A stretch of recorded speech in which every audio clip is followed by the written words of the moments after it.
खामोश Meena, associate professor public administration, government girls college Kishanpur Jaipur.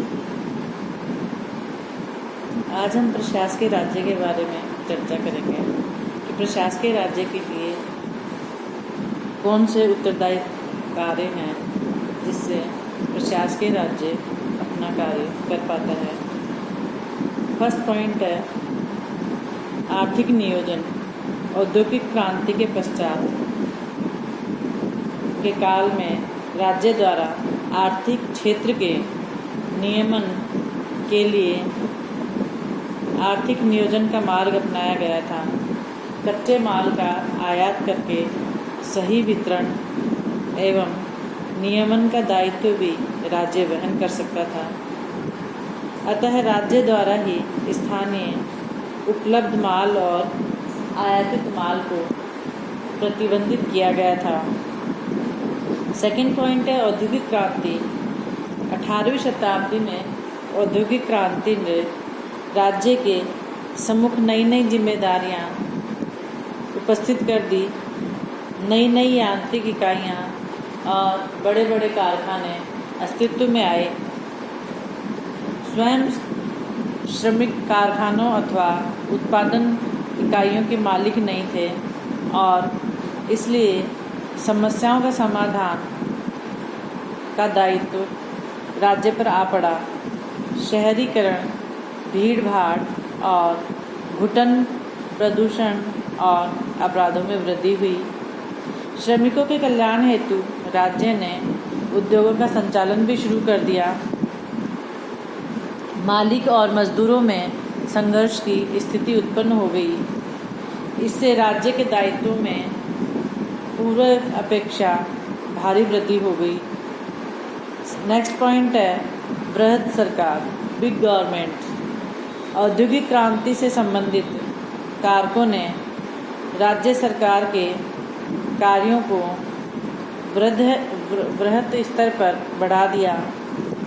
शहरीकरण, भीड़ भाड़ तथा प्रदूषण जैसी समस्याओं के विभिन्न पक्षों के समुचित समाधान के लिए चूँकि व्यक्तिगत प्रयास पर्याप्त नहीं रह गए, अतः सरकारी स्तर पर इन समस्याओं को ढूंढना आवश्यक हो गया। इन समस्याओं का हल ढूंढना आवश्यक हो गया था। नेक्स्ट पॉइंट है डेलीगेटेड लेजिस्लेशन, प्रदत्त विधायन। औद्योगिक समाज को एक भिन्न प्रकार के विधायन की आवश्यकता थी जिसके लिए सांसदों के पास न तो समय ही था और न ही तत्संबंधी क्षमता अथवा योग्यता। अतः विधानमंडल में सामान्य कानून अथवा सामान्य नीति का निर्धारण कर दिया जाता था। निहित व्याख्याएं अथवा प्रस्तावित कानून की बारीकियों को प्रशासन के लिए छोड़ दिया जाता था जो प्रदत्त विधायन के अंतर्गत संपन्न की जाती थी। नेक्स्ट पॉइंट है सामाजिक आर्थिक जीवन में बढ़ती जटिलता। औद्योगिक क्रांति तथा तीव्र औद्योगिकरण ने प्राचीन सामाजिक व्यवस्था की संरचना को अत्यधिक प्रभावित किया। शहरीकरण की तेज प्रक्रिया प्रारंभ हुई। संयुक्त परिवार प्रथा टूटने लगी एवं समूचे सामाजिक सांस्कृतिक मूल्य बदलने लगे। व्यक्ति तेजी से आर्थिक व्यक्ति बनने लगा तथा अब उसकी चिंतन मनन की इकाई आर्थिक बनने लगी।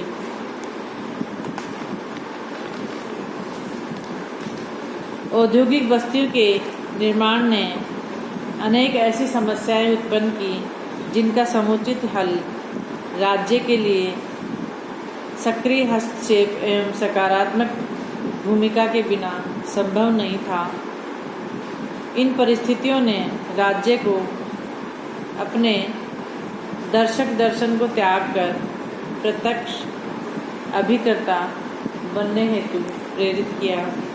नेक्स्ट पॉइंट है प्रशासनिक न्यायाधिकरण।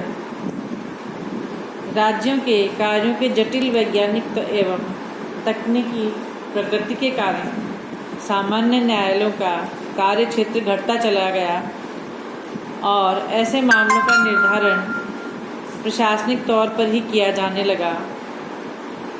नेक्स्ट पॉइंट है नवोदित राष्ट्र तथा उनकी समस्याएं।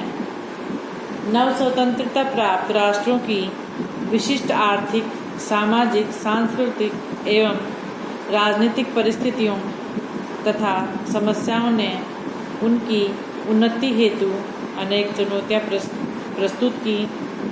विकासशील राष्ट्रों की प्रशासनिक व्यवस्थाओं ने इन समस्याओं को अनुभव किया।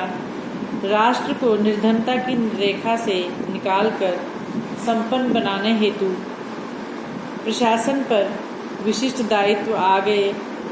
इनके निर्वाह हेतु सरकार को परोक्ष एवं प्रत्यक्ष रूप से अर्थव्यवस्था को प्रभावित करना आवश्यक हो गया।